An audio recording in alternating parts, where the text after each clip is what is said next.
Good day, sir. My name is Fauzia S. Cabunsuan. So, ang napili ko po yung natural disaster flood. Since common na po dito sa Pilipinas yung baha, pag-uusapan naman po natin ang cause ng baha. Unang cause ng baha is yung heavy rainfall. So, sobrang pag-ulan, lalo na kung tumatagal ng ilang araw, ay nagiging sanhi ito ng pagbaha.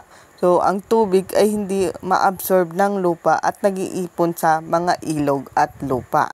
Pagbaha ng ilog. So, ang mga ilog ay maaaring umabot sa kanilang mga pangpang habang nagdadala ng sobrang tubig mula sa ulan. So, is yung pagbaha ng dam.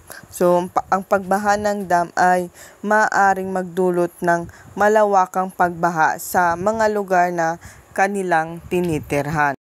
Another cause naman is yung flash flood.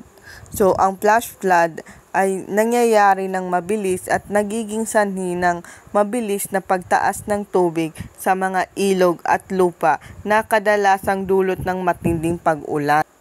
Isa rin sa sanhi ng flood yung mga bagyo. So, ang bagyo ay nagdadala ng matinding pag-ulan at nagiging sanhi ng pagbaha sa mga lugar na kanilang tinitirhan. Or lalong-lalo na yung sa lugar na mga prone sa baha. Rin pala sa nagiging sanhi ng baha yung pagbara ng mga drainage or kanal. Dahil hinaharangan ng basura ang daluyan ng tubig. Isa ito sa common cause ng flood dahil sa mga taong kung saan-saan lang nila tinatapon ang kanilang mga basura sa ilog, dagat, or kahit sa kanal.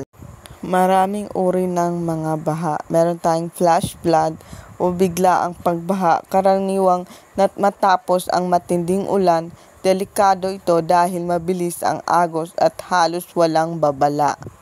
Meron rin tayong river flood o pag-apaw ng mga ilog. Meron rin tayong coastal flood or baha sa baybaying dagat.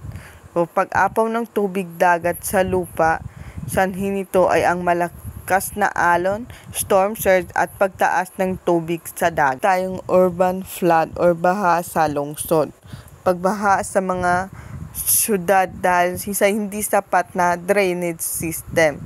Sanhi nito ay ang ulan na hindi agad umaagos dahil sa konkretong kalsada at baradong kanal. Isa rin sa uri ng baha is yung pluvial flood or baha sa ulan.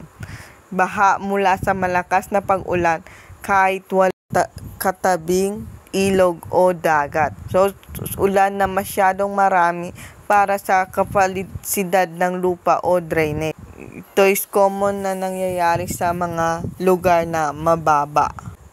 So, yun lang po. Thank you.